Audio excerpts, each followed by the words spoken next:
It feels so good to be back with you guys here on a brand new edition of the Media Row podcast with me, Justin Miller, of course, sponsored by Kelly's Little Nipper and Stevens Automotive and Sales. Give a shout out to Kelly's Little Nipper over there at 1701 East Grand Avenue in Des Moines. Historic Kelly's Little Nipper, which makes them so great and makes them stand out from all the other bars here in Des Moines, is just all the events and all the great stuff you're able to do there and all the great people you're able to meet. If you're into trivia, Wednesday nights, there you go, trivia. If you're into live and local music, boom, the weekend, go over to Kelly's Little Nipper. If you're into great food and just great drinks, boom, go over to Kelly's Little Nipper. They have literally everything you'd want and more. Great food, great drinks, and even better community over there at Kelly's Little Nipper at 1701 East Grand Avenue in Des Moines. And remember to go there and use the keyword Woodley. Yes, like Joe Woodley, the head coach for the Drake football team. Go and use the keyword Woodley whenever you order anything, and your first drink is on the house. There you go. I mean, you're not going to get a better deal than that. And they have great deals. Mondays, the grinders are on a deal. And you just have so many great deals. You just got to check out their social media, keep listening to this show, and keep going over there. Great food, great drinks, and even better community. Over there at 1701 East Grand Avenue in Des Moines. Proud sponsor of the Media Row podcast. When you go to Kelly's Little Nipper, make sure to let them know that Media Row sent you. So, very exciting couple of shows here planned now. Usually I kind of plan them a few days in advance, if I have a guest coming up. But I have, like all of next week basically planned, which is going to be a blast. But today we have Scott Reister from Channel 8, the sports director, who is someone that I've actually looked up to since I was a kid, and we'll get into that once we interview him. And then Friday's show, I'll pre-record it, of course, on Thursday. Friday's show, we are going to be just you and I, no interview, but Drake Media Days is Thursday at noon, so make sure to tune into my Twitter account at Justin_C Miller or the Media Row Pod at Media Row Pod for up-to-date videos and interviews with the coaches and players as we have Drake Football Media Days. And so Friday's show is all going to be breaking down that awesome event. And then Monday, we're having Cole Camaraderie, who is the Kansas State journalist for 24/7 Sports. He is coming on to talk about Kansas State versus Iowa State in Ireland that upcoming weekend. And then you have John Walters on Wednesday to talk about Iowa State and Kansas State. So a full college football week coming up. We have football all the time now as we're going to blink, and it's going to be larging and charging. Can't wait. So happy to have everyone here. Make sure to continue to like, subscribe, comment, all that good stuff, and enjoy this interview with Scott Reister.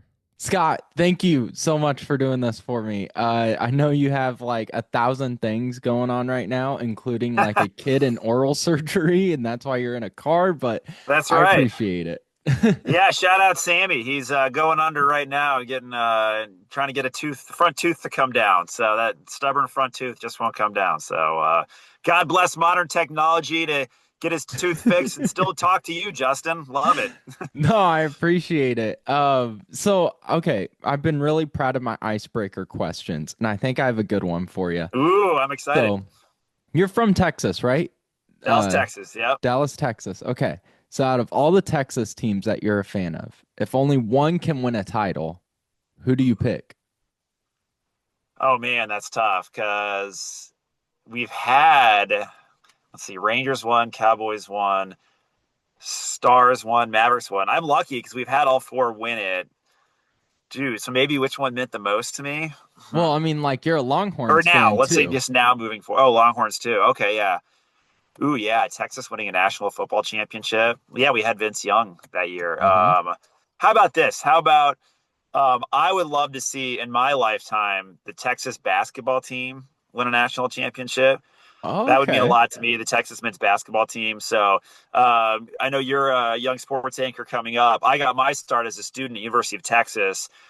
covering like University of Texas sports. Because back then we could call the men's basketball games, the women's basketball games, and like we were doing a lot of student TV with that.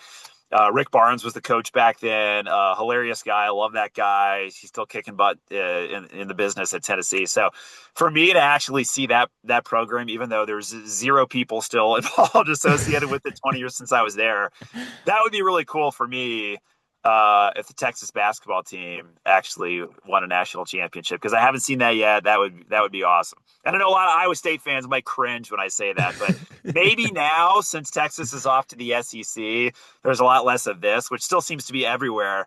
Even when It's Texas everywhere. isn't playing. I know. Yeah, I was shocked when I first came here, Justin.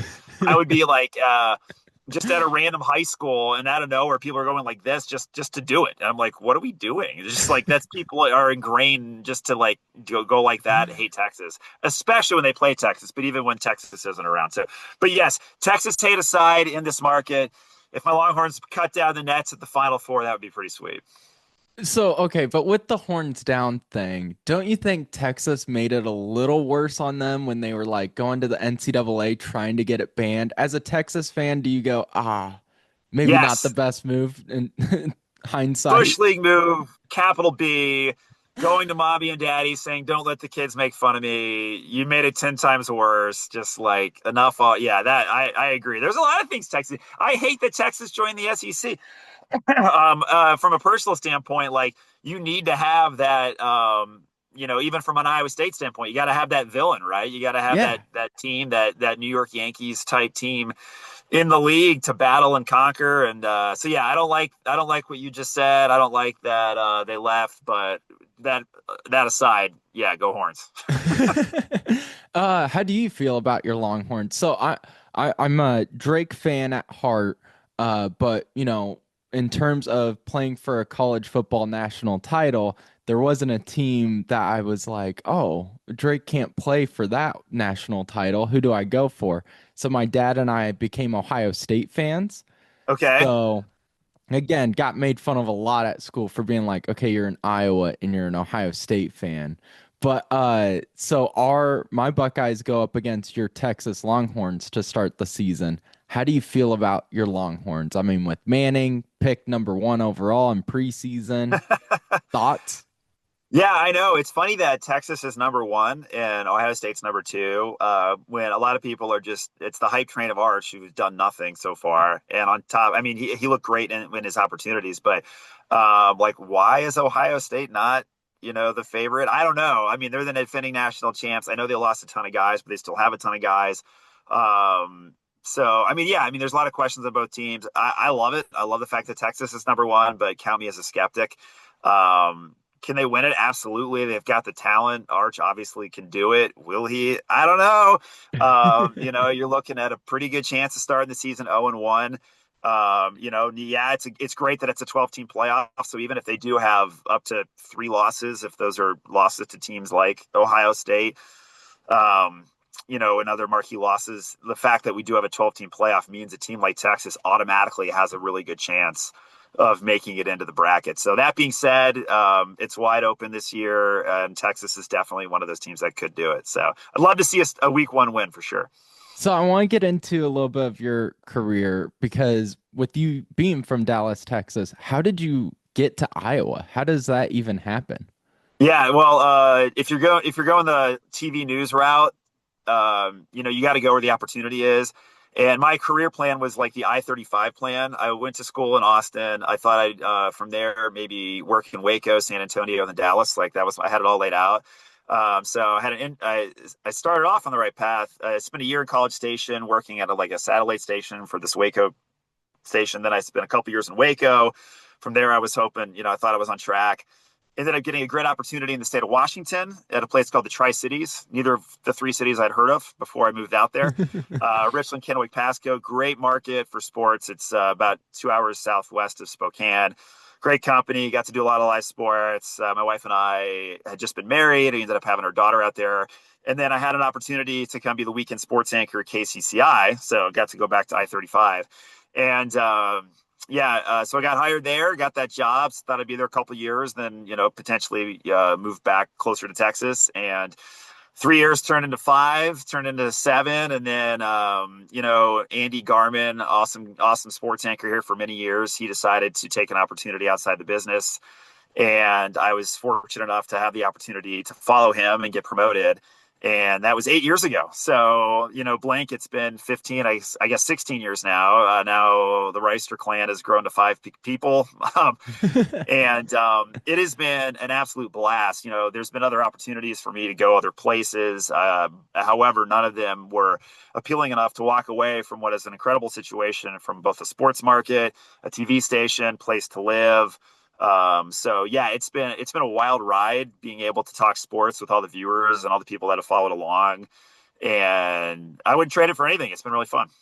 So it's been interesting. Over the summer, I've been interviewing a lot of, sports journalists, broadcasters, anchors, and just hearing their stories. Everyone seems to have that story of you get out of college, you get your first job, and you're kind of like, all right, I'm ready for this. But then there's that moment where you're like, okay, welcome to the show. What was your welcome to the show moment? I had a couple. I remember when I was the weekend sports anchor in Waco, and then from there I got my first sports director job at this place in Washington. And I think it was the first show I did. I came in early and I had everything ready. And back then you would print your scripts and have it on pieces of paper before you go out. Now we use iPads. And the way you would do that is on the screen, you would select all your scripts in the sportscast and have them all selected, shift and control A or whatever it is. And then you would drag them to the printer and then they would all print. And right before I ran out on set to do my very first sportscast, I went and did that. But instead of dragging them to the print icon, I accidentally went to the trash can icon and my entire sportscast was gone. And so, yeah, I ran out. There was nothing, and it was a disaster. It was pretty funny. How do I you look back how on do you it. get past it? I mean, that moment of, oh shit. Right. I had remembered, thankfully, what I had talked about, but it was total ad lib. And then I think instead of it being 3 minutes, it was a minute. And so, luckily, there was, there was a grace period. There was understanding. And that's the beauty of it. I was in Kennewick, Washington, not on ESPN. So, and then, real quick, funny story. When I was here in Iowa, my first time I got to go out and cover March Madness, I got to fly to Seattle. It was the year that both Northern Iowa and Iowa were playing in Seattle. And it's probably 10, 12 years ago. And I had the great idea. I asked the manager of the hotel if we could go to the roof of the hotel in Seattle and do our live shots up there. Oh, Amazingly, they said cool. yes. We had this amazing live shot with the, Pikes Market right behind us, beautiful skyline. So I'm about to do this live shot. Right before I go on, our photographer, Alex Kaburski, is going like this. And I'm like, what is that? And they're like, go. And then so I started doing my live shot, nail it. I'm so smooth. I'm thinking, oh, I'm going to send this clip in, get hired by ESPN the next day. As soon as they say you're clear, I'm like, all right, feeling good. And our photographer goes, oh, Reister, I was trying to tell you, you got the biggest booger right there. And I'm like, what? And then I reached up and I had this giant booger.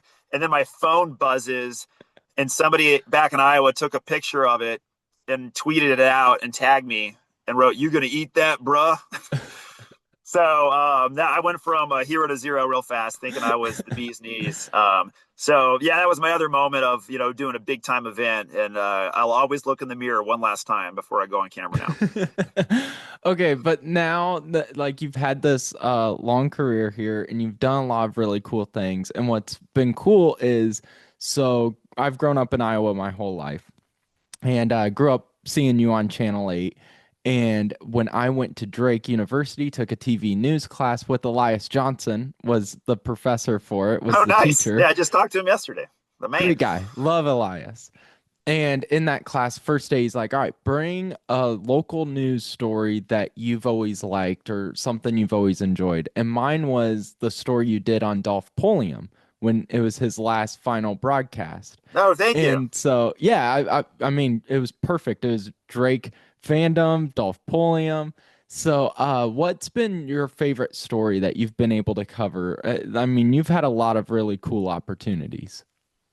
Thank you. Yeah, I remember that story well. That's got to be right up there. Being able to hear Dolph's incredible life stories, saying no to the NFL and the NBA, and then his Yeah. girlfriend breaking up with him because of it, so we could stay at Drake. Yeah, and just it's the people stories like that. It's not necessary. I mean, covering Caitlin Clark in the Final Four the last 2 years, the sheer grandeur of that was amazing. But I get just as much satisfaction as a reporter telling the local stories and the real human stories of just amazing moments that happen at all levels that really give you goosebumps.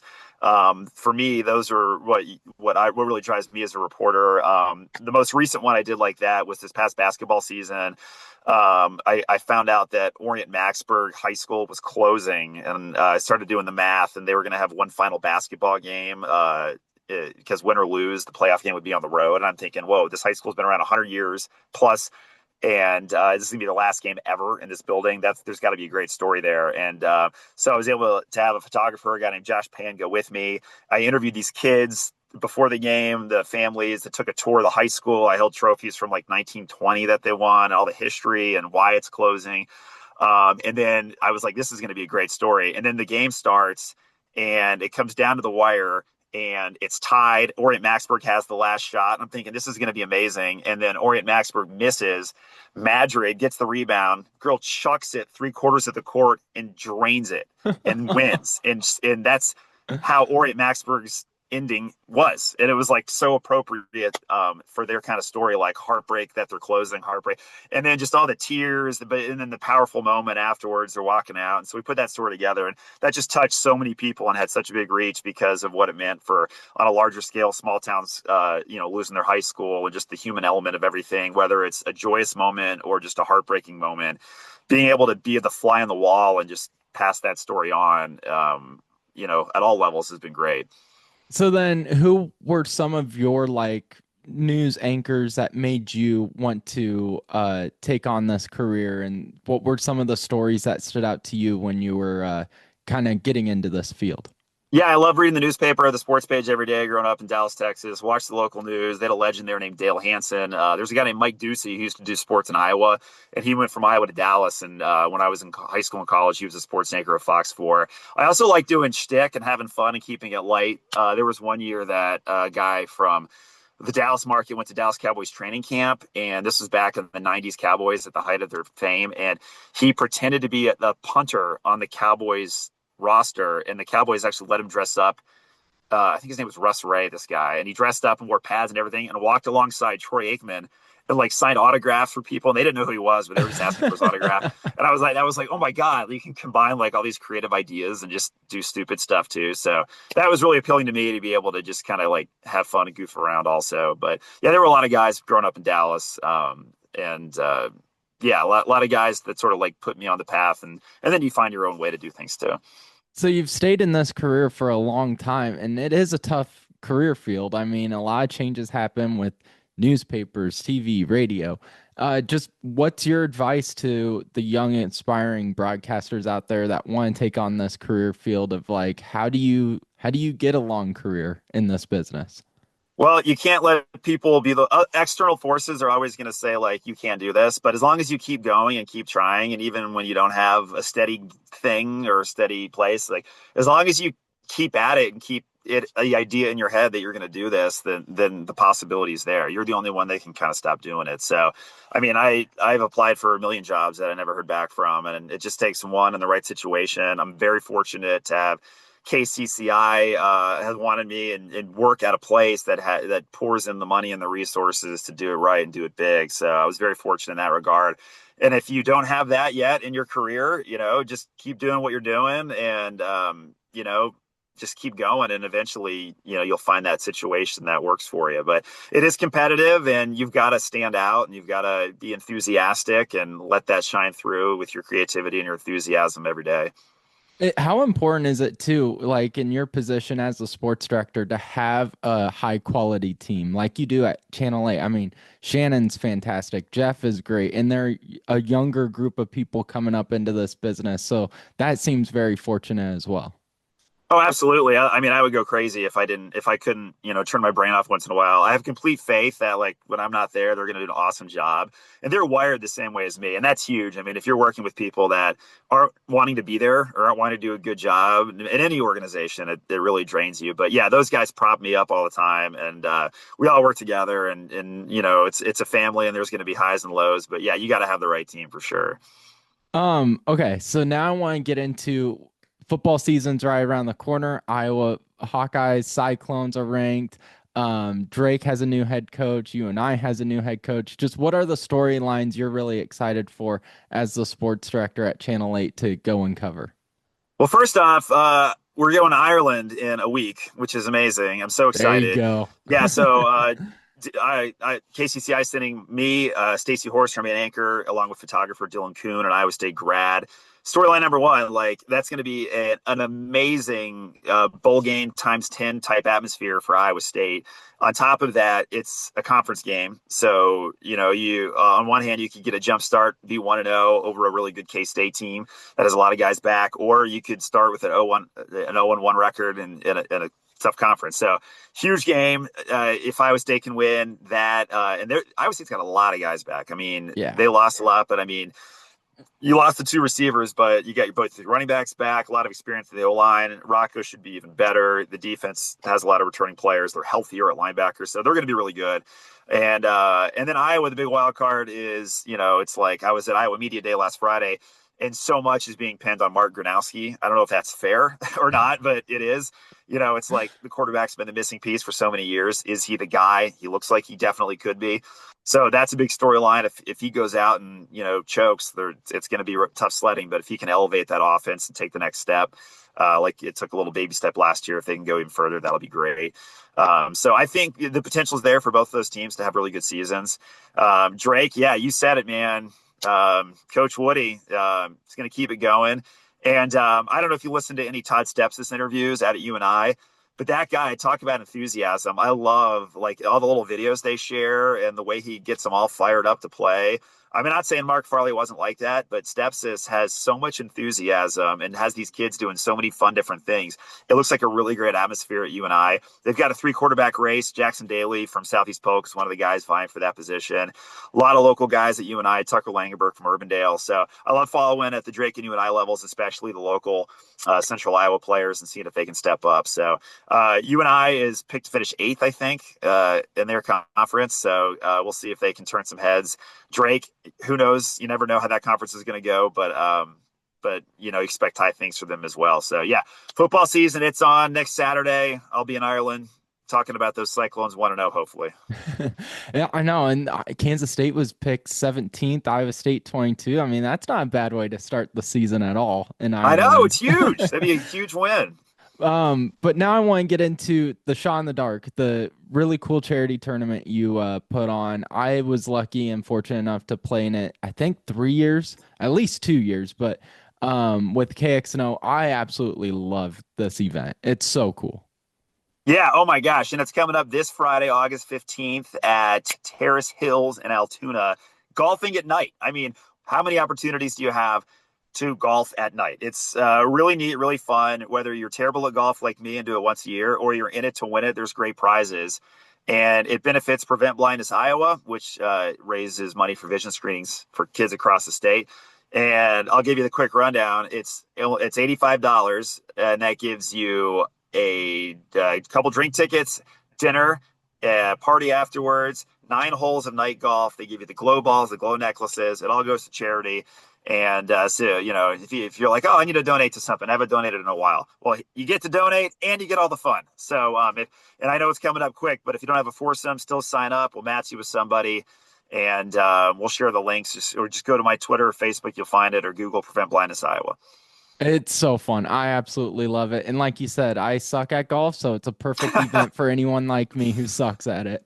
Yeah, I know. And it's fun because once you finally get that 1 or 2 good drives, you see them like shooting stars, like going through the night sky. New location this year, Terrace Hills, newly renovated. It's beautiful. It's flat. You also, if you have a pull cart, bring your pull cart because we don't allow golf carts at this event. Otherwise, people would be, golf carts at Crashing night could into be each bad, other. Yeah. bad thing. So yeah, bring a pull cart unless you want to carry your clubs. I don't even really own clubs that are worth bringing, so I always just mooch off whoever's in my foursome. So if you get stuck with me, just keep that in mind. I'll be asking you to borrow your driver. Thank you to Scott Reister for hopping on the show here today. Thank you guys so much for tuning in each and every show. I know the scheduling has been a little weird. Next week, full week of shows. The following week, only 2 days. But then we're back on track as it's football season. So happy to have everyone here. Make sure to tune in on Sunday as Cole Camaraderie from 24/7 Sports joins us. And we will kick off a brand new week of the Media Row podcast. Before we wrap up, though, need to give a shout out to Stevens Automotive and Sales at 5320 Northwest Beaver Drive. 35 years, family owned and locally owned here in the state. They are loyal people. They communicate effectively with their employers and the people that come into the building. And then finally, no BS. You go over to Stevens Automotive and Sales and you know exactly what you're getting into. You're getting into good hands and people that truly care about your safety on the road. They're great for if you're looking for a new car yourself. They're great for if you just need a little tune-up on your car. And they're great if you're looking to get that car for a family member. So, no better place to go. Stevens Automotive and Sales, oil changes, sales, whatever you need to do. Go over there to 5320 Northwest Beaver Drive in Johnston, Iowa. 35 years of family owned and operated here in the state and proud sponsor of the Media Row podcast. That will do it for today's show. Make sure to tune in Friday as we break down the media day at Drake football. So make sure to tune in to all the social media and the episode to break it all down with just me here on the Media Row podcast.